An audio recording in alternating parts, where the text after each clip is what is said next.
प्रभु श्री कृष्ण ने गोपियों के साथ बहुत सी लीला की है। श्री कृष्ण गोपियों की मटकी फोड़ते और माखन चुराते और गोपियां श्री कृष्ण की उल्हाना लेकर यशोदा मैया के पास जाती। ऐसा बहुत बार हुआ। एक बार की बात है कि यशोदा मैया प्रभु श्री कृष्ण के उल्हानों से तंग आ गई और छड़ी लेकर श्री कृष्ण की ओर दौड़ी। जब प्रभु ने अपनी मैया को क्रोध में देखा तो वह अपना बचाव करने के लिए भागने लगे। भागते भागते श्री कृष्ण एक कुम्हार के पास पहुंचे। कुम्हार तो अपनी मिट्टी के घड़े बनाने में व्यस्त था, लेकिन जैसे ही कुम्हार ने श्री कृष्ण को देखा तो वह बहुत प्रसन्न हुआ। कुम्हार जानता था कि श्री कृष्ण साक्षात परमेश्वर हैं। तब प्रभु ने कुम्हार से कहा कि कुम्हार जी, आज मेरी मैया मुझ पर बहुत क्रोधित है। मैया छड़ी लेकर मेरे पीछे आ रही है, भैया मुझे कहीं छुपा लो। तब कुम्हार ने श्री कृष्ण को एक बड़े मटके के नीचे छिपा दिया। कुछ ही क्षणों में मैया यशोदा भी वहां आ गई और कुम्हार से पूछने लगी, क्यों रे कुम्हार, तूने मेरे कन्हैया को कहीं देखा है क्या?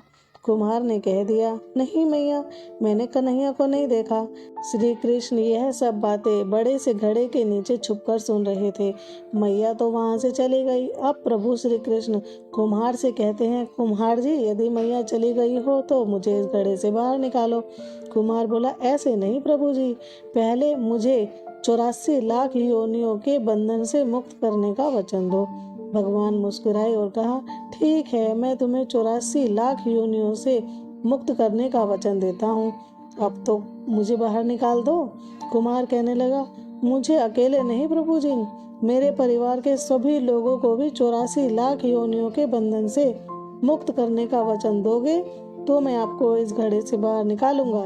प्रभु जी कहते हैं, चलो ठीक है, उनको भी 84 लाख योनियों के बंधन से मुक्त होने का मैं वचन देता हूँ। अब तो मुझे घड़े से बाहर निकाल दो।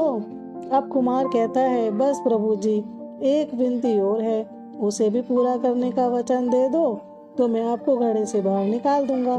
भगवान बोले, वो भी बता दे क्या कहना चाहते हो। कुमार कहने लगा, प्रभु जी, जिस घड़े के नीचे आप छुपे हो उसकी मिट्टी मेरे बैलों के ऊपर लाद के लाई गई है। मेरे इन बैलों को भी 84 के बंधन से मुक्त करने का वचन दो। भगवान ने कुम्हार के प्रेम और प्रसन्न होकर उन बैलों को भी 84 के बंधन से मुक्त होने का वचन दिया।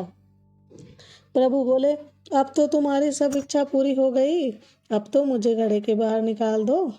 तब कुम्हार कहता है, अभी नहीं भगवान, बस एक अंतिम इच्छा और, उसे भी पूरा कर दीजिए।